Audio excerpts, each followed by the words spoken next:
లోకంలో కనిపించేవన్నీ ఒకేలా ఉండవు. ఎన్నో తేడాలు ఉంటాయి, హెచ్చుతగ్గులు ఉంటాయి. కదిలేవి ఉంటాయి, కదలనివి ఉంటాయి. బలవంతులు ఉంటారు, బలహీనులు ఉంటారు. ఐశ్వర్యవంతులు ఉంటారు, గర్భదరిద్రులు ఉంటారు. విజ్ఞులు ఉంటారు, అజ్ఞులు ఉంటారు. ఎందుకీ తేడా అంటే అది సిరిచూపుల తాండవం అంటారు భట్టర్వారు. మంచి బుద్ధిమంతుడైతే బృహస్పతి అంటాం, అందలం ఎక్కిస్తాం. భూలోక బృహస్పతిగా గౌరవాన్ని పొందుతాడు. మరి అజ్ఞుడైతే, మందబుద్ధి అయితే ఆయనని ఏమనాలి అంటే భట్టర్వారు అనోకహం అనవచ్చు అజ్ఞుణ్ణి అంటారు.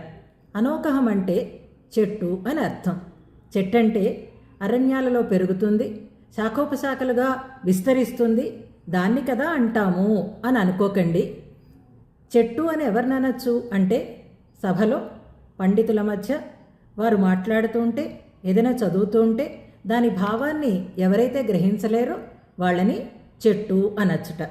అందుకే చదువుకున్నవాడైతే, బుద్ధిమంతుడైతే బృహస్పతి, చదువు రానివాడైతే, అజ్ఞుడైతే వాడు వట్టి మొద్దురా అని వ్యవహరిస్తాం.